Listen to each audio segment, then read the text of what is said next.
You're watching Caribbean Today on YouTube.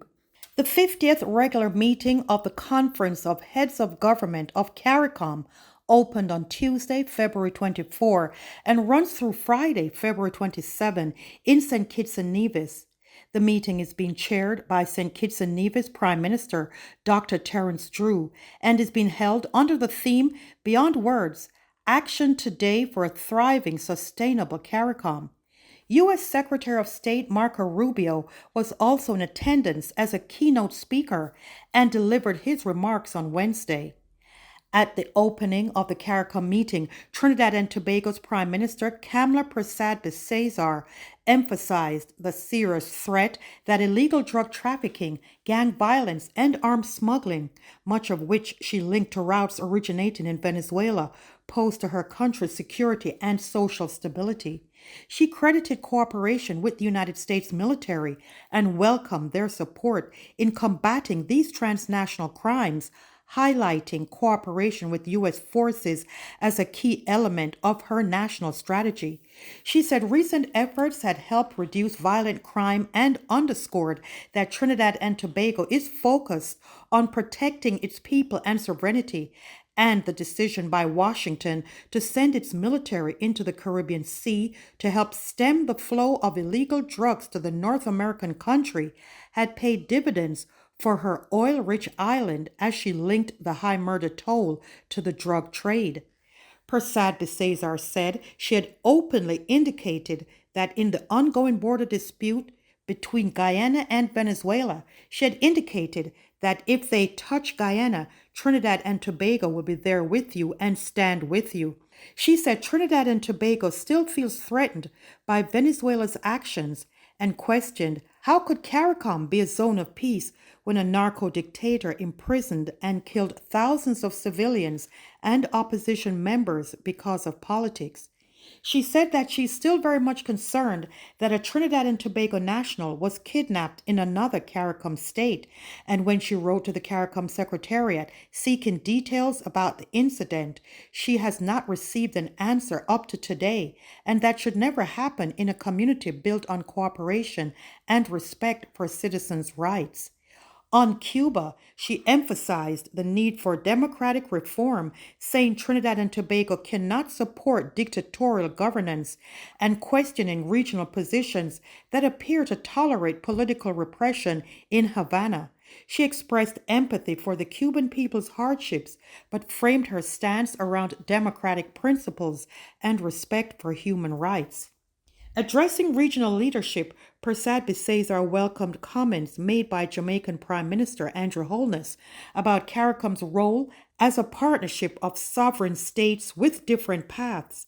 She urged a pragmatic, balanced approach to regional cooperation, one that prioritizes security, national interest, and quality of life for citizens while navigating complex geopolitical pressures. She ended her remarks with a strong call for honesty, action, and accountability within CARICOM. Kamla Persad-Bissessar stressed that regional unity must be built on trust, mutual respect, and the protection of citizens, not silence or avoidance of difficult issues. She urged CARICOM leaders to confront security threats directly, defend democratic values, and ensure that the community works in practice, not just in principle, for all member states. The United States Supreme Court has ruled that President Donald Trump does not have the authority to impose sweeping global tariffs on U.S. trading partners under the law cited in the case. Following the ruling, Trump said he would seek to impose a temporary 10% global tariff under the Trade Act of 1974, a different law from the one rejected by the court. Consequently, the lifting of U.S. tariffs is good news for the Caribbean. It would improve market access for exports such as sugar, aluminum, and manufactured goods, while also lowering the cost of U.S. imports like food, fuel, and manufacturing.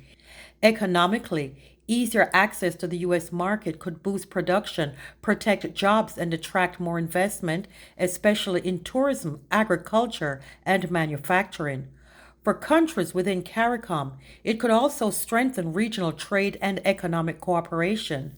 Some local industries may face stiffer competition, and governments that rely on import duties could see less revenue. On the topic of energy and geopolitics, the Caribbean's heavy dependency on imported oil links the region to disputes involving Venezuela and Cuba.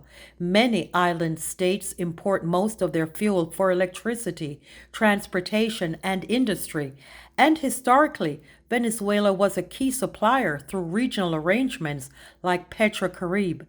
However, the current United States threat of tariffs on countries supplying oil to Cuba, along with pressure on Venezuela's oil exports, complicates regional energy security and raises the risk of fuel shortages and higher prices. While tariff relief can strengthen economic resilience, lasting progress on oil and energy disputes will depend on negotiated solutions that ensure reliable fuel flows to the region. Overall, lifting U.S. tariffs would provide a much needed boost to growth and economic stability in the region. By restoring duty free access to the CARICOM market in the United States, Caribbean exporters, particularly in agriculture and manufacturing, could recover lost revenue and expand sales following recent trade disruptions. At CaribbeanToday.com, we cover your world.